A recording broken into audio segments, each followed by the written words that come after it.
So, point of view lang o POV lang dun sa paglabas daw, okay? Di pa naman sabi kasi ni Robby malamang kasi sinabi na ng host, eh.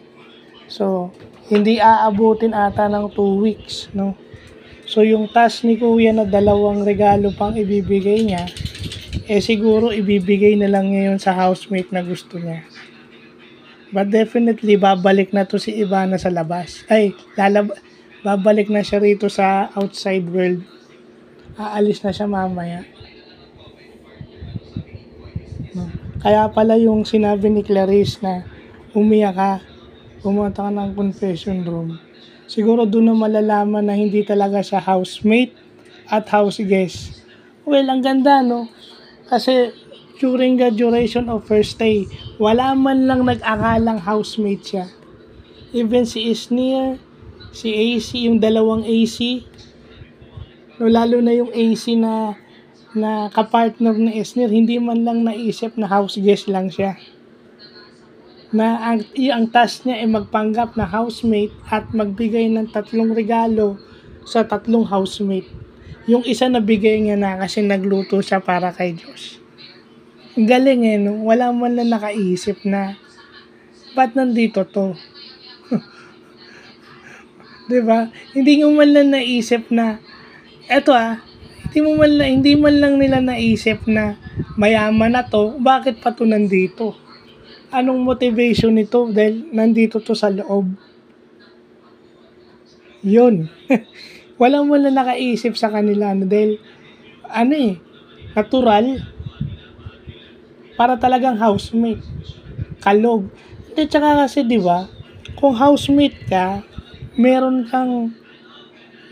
dahil isa siya sa pinakamatanda while inside. Kahit sabihin natin na maigsi lang yung panahon niya. Isa siya sa pinakamatanda sa mga babae. 2 sila ni Clarice. Siya yung pangalawa sa pinakamatanda.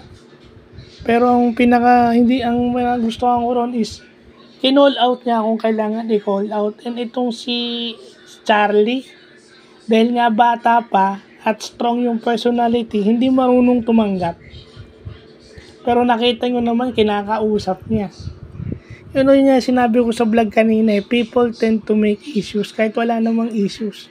Kahit sila sa loob, na pag-uusapan nila yun, may issue na agad yun. Kahit naman alam natin na obviously, kaya ka kinall out kasi may mali ka. Although kasi, may nangyayari naman na kahit naman wala ka namang mali, kino-call out ka rin. So may ganun. So Bubbles, congratulations on your stay. Pinataas mo yung rating ng PBB.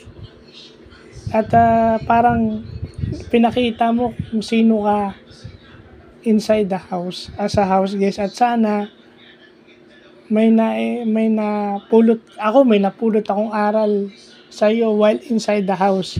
Inaabangan ko na lang kung sino doon sa Evtin o dun sa sino kay Dustin at saka kay Ralph yung i-force yung model, siniship ka dun eh. Sino dun yung mga nagustuhan mo or nakyutang ka? At sino dun yung posible mong magkaroon ka ng reconnection paglabas mo? Kasi sigurado ko isa dyan sa mga housemate na yan, mapababae o mapalalaki, interesado ka. I mean, kahit sinabi na ni Mona na yung nonchalant look mo ganun, marami pa rin di ba? Kung talagang meron kang ganun lang siya magsalita. Pero malalaman lang natin kung sino kay Dustin o kay Ralph yung gusto niya kapag ka nasa labas na. Kasi yung mga nagsiship dahil gusto lang ng ship, may maisip lang, kinilig lang, kaya ganun. Although sige yun, nadadala tayo sa ganun eh. Pero kung talagang gusto ni Ivana right there, magmi-make na siya ng move. Wala akong nakitang move na ginawa ni Ivana. Wala. So again, congratulations. Yung mga usual na yung parang tropa lang na dito nga Tumingin nga sa akin, parang ate. Ba't di ka makatingin ng ano, di ba? Hindi nga niya kinakausap si Ralph ng ano eh. Yung pa, yung nakita niya si Ralph na kumakain. Oh. Anong masasabi niya ron? So, abangan na lang natin yung vlogs niya.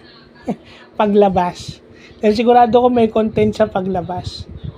So, yun lang po. Congratulations, Bubbles or Ivana Alawi.